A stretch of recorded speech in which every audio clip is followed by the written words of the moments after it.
நாங்கள் தமிழகத்திலே எங்களுடைய மரியாதைக்குரிய தமிழ்நாடு காங்கிரஸ் கமிட்டி செல்வ பெருந்தகை பதவியேற்றது முதல் இன்று வரை சொல்லிக் கொண்டிருக்கின்றார்.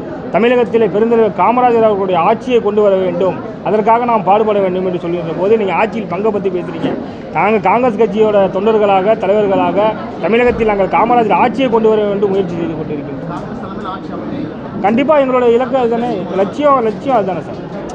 இன்னைக்கு நாங்கள் ஒரு கூட்டணியில் இருக்கின்றோம், இந்த இந்தியா கூட்டணியில் இருக்கின்றோம். இந்த கூட்டணியோட நோக்கம் நீங்கள் நல்லா புரிஞ்சுக்கணும்.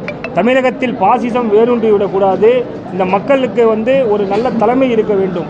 அதற்காக தான் இந்த கூட்டணி அமைச்சிருக்கோமே தவிர, நாங்கள் காங்கிரஸ் கட்சியில் இருக்கின்ற போது எங்களுடைய ஆசை கனவு, எங்களுடைய தொண்டர்களோட ஆசை எல்லாமே இந்த நாட்டை தமிழகத்தில் காங்கிரஸ் கட்சி ஆட்சிக்கு வரணும், பெருந்தலைவரோட ஆட்சியை நாங்கள் பார்க்க வேண்டும் அப்படின்ற ஆசை தொண்டராக ஆகிய எனக்கும் உண்டு. 2026 அமையாட்டியும் கூட காங்கிரஸ் கட்சி தலைமையில் கண்டிப்பாக ஒரு நாள் தமிழகத்தில் ஆட்சி அமையும்.